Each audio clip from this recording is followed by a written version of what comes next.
Thank you very much for inviting me to share with you some thought about invasive BCI for speech decoding. I have to say that I'm just starting this thematic, so I'm not an expert of this, so I want to share with you the questions that I've been trying to address over the past months to start such a project.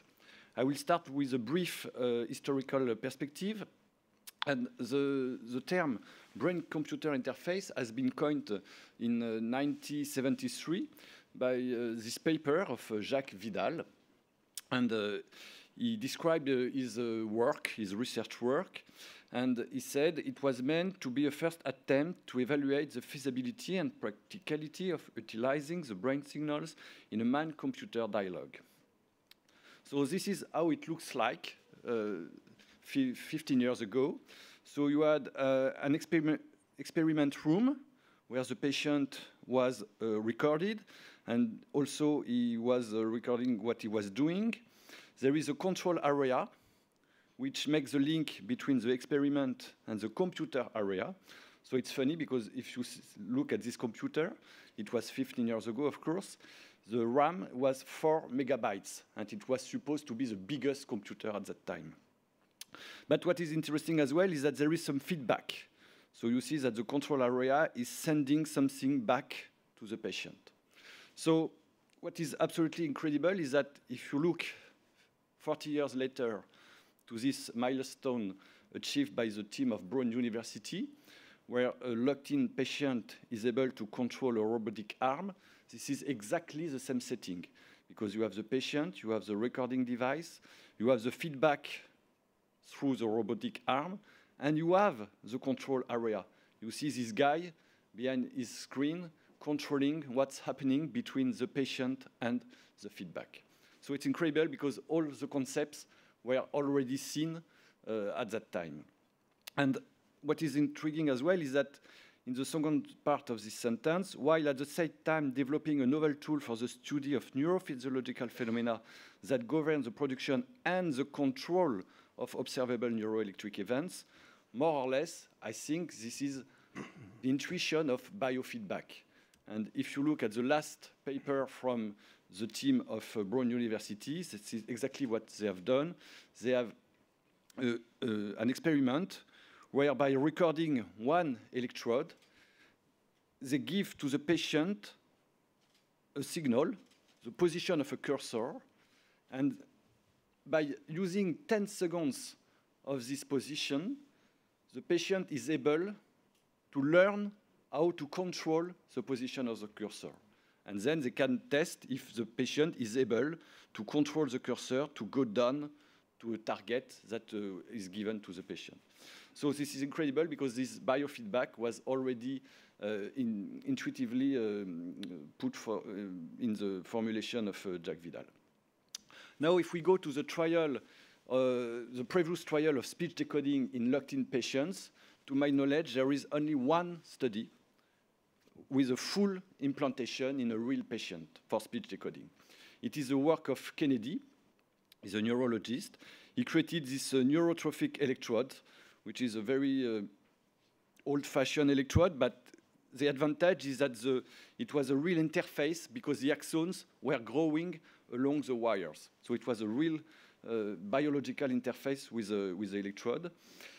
And in fact, the results were quite disappointing because they tried to decode the 38 phonemes of English, and the accuracy was only between 16 and 21%.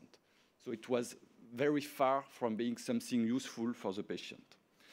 And the story of this guy, Kennedy, is quite incredible because I think he will remain in the history of BCI as the first healthy subject implanted with an electrode. Because he fought to find some money, and he had also some trouble with the ethics committee. So he decided to go to Belize, a small country in South America, and to get the electrode implanted on his own brain. So I think that's something absolutely incredible, and it will remain in the history, I guess, for that. If you want to read the whole story, you can find it here, and it's, I don't tell you anything, but it's quite amazing. So the first question, if we want to start BCL, invasive BCL project, is the question of the indication. For which patient? There are two pathologies, locked-in syndrome and anterior lateral sclerosis, with different characteristics that will make them more or less suitable for a BCI interface. So, for example, in anterior lateral sclerosis, you have the advantage that you can launch the interface while the patient is still able to speak, which is a huge advantage. Because in the LIS patient, you will never have the registration of the patient while he is speaking. There is some difference in eye gaze control, and I will come back to this later. Cognitive function are more or less okay in the two conditions. And the disease evolution is another very important difference because you have a stable state in locked-in, and there is a progressive deterioration in ALS. So probably that if we want to make a chronic implant, the locked-in syndrome is a better option, and that's why we focused on this pathology. So the next step is to work closely with the rehabilitation team because these patients are very particular. And one of important things to understand is that normally this patient will tell you, don't touch my brain. This is the only thing that I have now, so I don't want to take any risk to damage my brain. So an invasive BCI in such patient, it's quite a delicate idea. And very important thing is the degree of eye gaze control. Because if you look at this recent report from the team of Utrecht, Nick Ramsey, published in the New England, they have done a fully implantable device. So that's the advantage. Everything is, no cables are coming out of the skin. Everything is implanted. And it's very simple. It's 2 strips of 4 electrodes put over the precentral gyrus. And the idea was just to control the cursor to select the letters on a virtual keyboard. And it worked. But if you looked, it's only where lighting conditions made eye tracking impossible. So in fact, in these patients, if you have a good eye gaze control, you can achieve exactly the same just by eye tracking devices. So is it worth to take the risk of an invasive interface only to get some additional possibility where lighting condition made eye tracking impossible? I think it's disputable. So ideally, we would like a minimal control of eye gaze so that the patient could not use eye tracking, but at least he could use verticality, so he could give some feedback, and we will see this later, some feedback to the computer. And of course, we need a patient cognitively intact and highly motivated. So the next question, if now we assume that we have selected the patient, which target? All previous attempts targeted the precentral gyrus and the primary motor cortex. And of course, we know, and Hugues explained this greatly, that there are many, many areas, even for just the language networks. So the question is, should we target the semantic network, the phonological network, the articulatory network? What would be the optimal solution to decode what the patient would like to say? And I think this is a complicated question because the number of items to be decoded will depend on the level. For example, at the semantic level, there is an infinity of meaning. So you have a lot of possibilities for decoding. Whereas on the phonological levels, there are only a very limited number of units, 37 phonemes or 300 syllables, for example. And this seems to be a bottleneck because for articulatory level, there is again a bigger number of possibilities because you can articulate differently the same word or the same phonemes. And you have also the prosodic level. And there is another thing, is that the spatial anatomical extent of these levels will differ. For example, for the articulatory level, it's a very short network centered around the Sylvian fissure.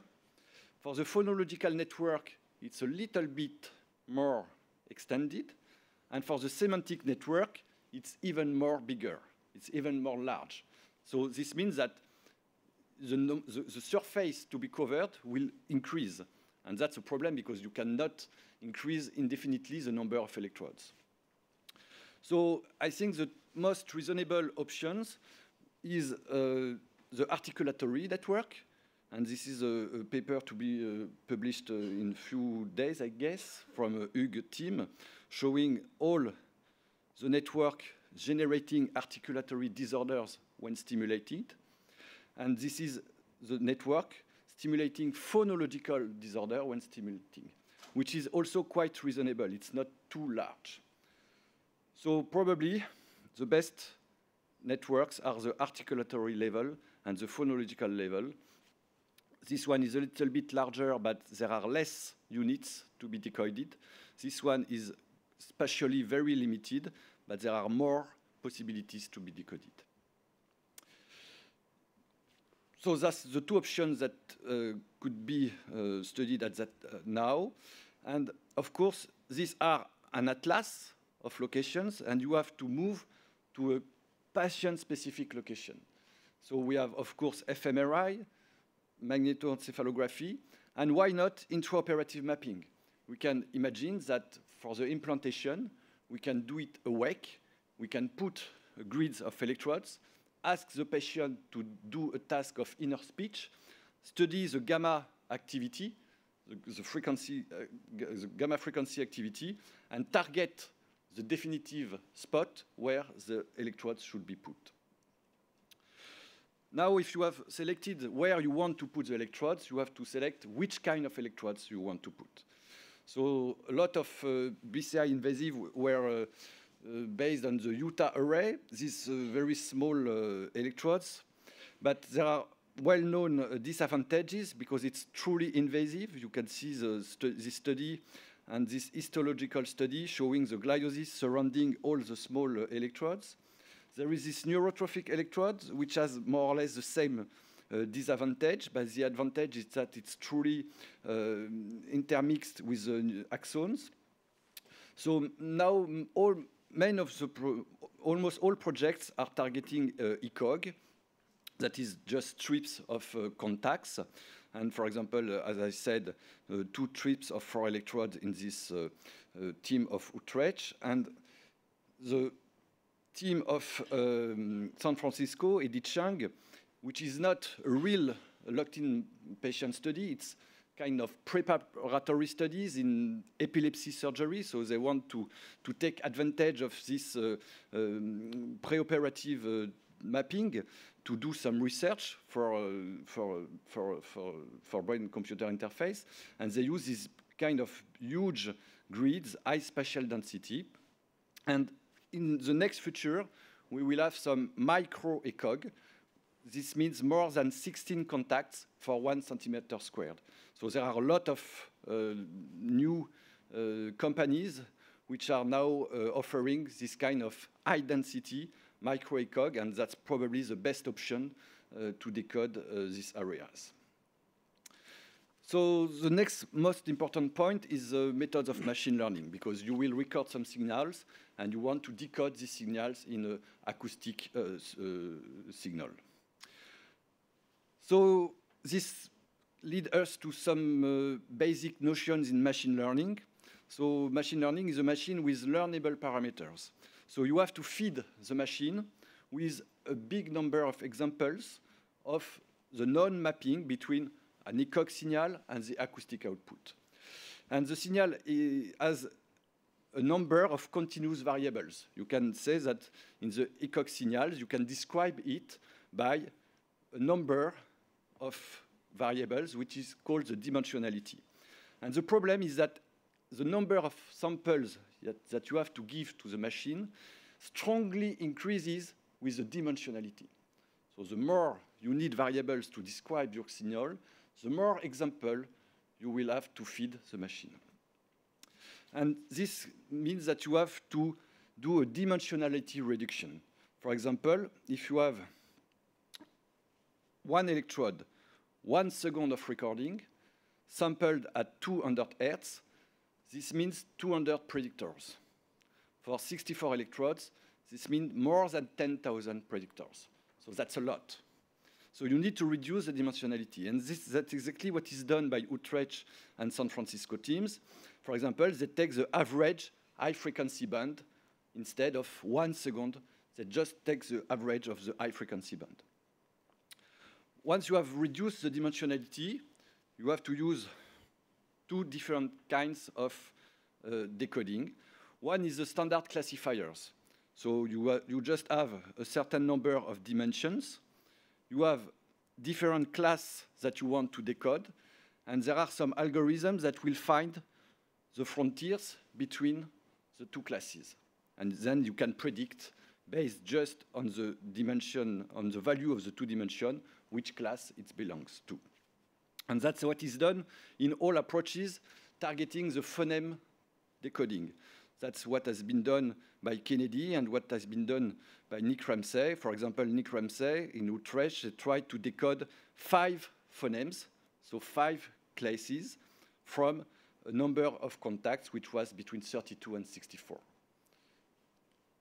And now we have new methods, which are called deep learning. The story of deep learning is interesting because initially artificial neural networks were built to model cognitive processes. So that's very interesting. It was called parallel distributed processing because when the computer arrived, cognitive scientists tried to achieve some cognitive task with the computer. And they realized that, for example, a simple task like reading a text, you cannot tell the computer to do this just by giving him some rules. So because there are regular words, irregular pseudo words, so you cannot tell a computer how to read just by giving to the computer the rules. So that's why they started to imagine that we can do the same as the brain. So you can have artificial neurons, which are called units. You have connections, weights between these neurons. You have some activating functions, that is how the neuron is responding to the inputs. And there has been a lot of successes of this kind of connectionist approach, including in aphasiology. For example, the team of Lomb and Ralph, they have shown that you can model the different types of aphasia, like Broca's aphasia, Wernicke's aphasia, and so on, depending on how the connection within the network are destroyed. And the deep learning is nothing but an increase of the number of layers, the number of nodes, a bigger labeled data set, and a higher computing power. And also a hierarchical organization of the successive layer. So in each layer, you code the information at a different hierarchical level. And this kind of approach are used now, for example, in the team of San Francisco. This is what we call end-to-end decoding algorithm. So they take the whole sentence ECOG. So the patient is reading a sentence, and you record for 3 seconds the whole sentence. And you try to map this whole ECOG 3 seconds directly to the 3 seconds of acoustic output. And to do this, this is a lot of deep learning networks, bidirectional long short-term memory. You have 2, in fact, because there is a trick. They go to an intermediate state of kinematics. This is an idea from a French team in Grenoble, because now we have electromagnetic articulography. You can put some magnetic markers in the tongue, in the lips, in the jaw, so you can analyze the movement of all these markers when you are speaking. And thanks to this, you can map all these movements to the acoustic waveform. So you have a direct bidirectional mapping between movements of the lips, the jaw, and so on, and the acoustic waveform. And you can predict one from the other. So they use this information because they thought that it was more easy to map the neural activity recorded in the ventral premotor cortex directly to this representation of the articulatory movements. one thing which is important to understand for us is that depending on the machine learning algorithms that you will have chosen, you will have to adapt the training paradigm. For example, if you are using a phoneme approach, you can build a data set of 40 samples for each of the 5 phonemes, so the patient is speaking individually all phonemes. And in the approach of San Francisco, it was 1.5 hours of reading aloud 60 sentences. So you have to adapt the training paradigm. But what is really important to understand as well is that for a locked-in patient, it's very difficult because in all previous cases that I show you, the patient was able to speak overtly. So you can synchronize the ECOG recording with the acoustic output. So then you can have a direct synchronization between the two signals. Whereas in the locked-in patient, he will do a task of inner speech, but you have no signals to synchronize what the patient is doing. So you don't know exactly when he is speaking. So this is a real additional difficulty. And this means that you have to pace the task in locked-in patients. That's exactly what Kennedy has done. First, a listen tone, a stimulus playback, so they play back a phoneme, and then a speak instruction, speak tone, and the patient will repeat the phoneme. So you have paced the activity of the patient to make sure that you can synchronize what he's doing with the recordings. So you need also some linguistic inputs if you want to constrain the hypothesis space as the sentence unfolds. So it's exactly like when you are writing messages in smartphone, thanks to deep learning, we can anticipate what will be the next word that you want, and this will considerably help the decoding. Neuropragmatics, I don't have time, but the idea is that by putting electrodes outside of language areas, you can also have some information about the communicative intention of the patient, and that can help. Just to end, once the system is built, there are different ways of functioning. The first simple way is the open loop. So we record the patient. This is going to the computer, back to the patient, and the patient receives the feedback. Okay? Now, there is what I'll call an effortful post-hoc closed loop.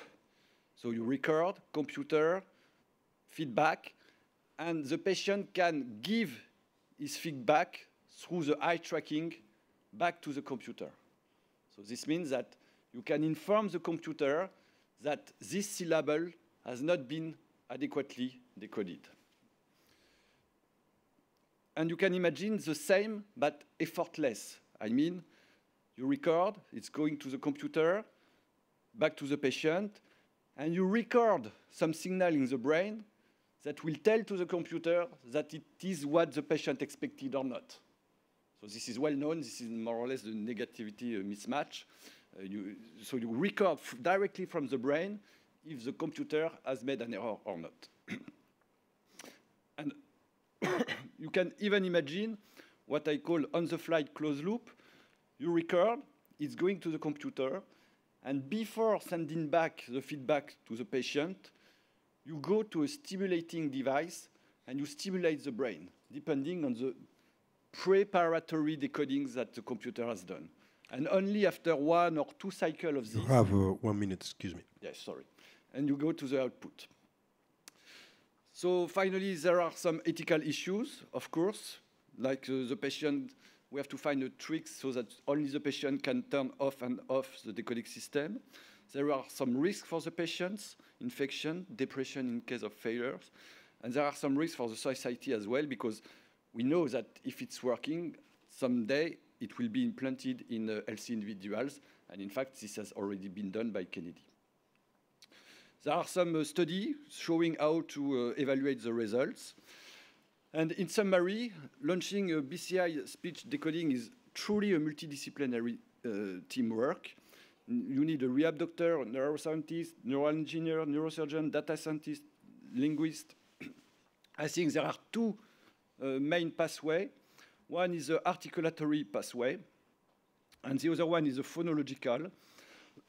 And we have decided to focus on this second solution, especially because French is a syllable-based language, so we will try to target the syllable level.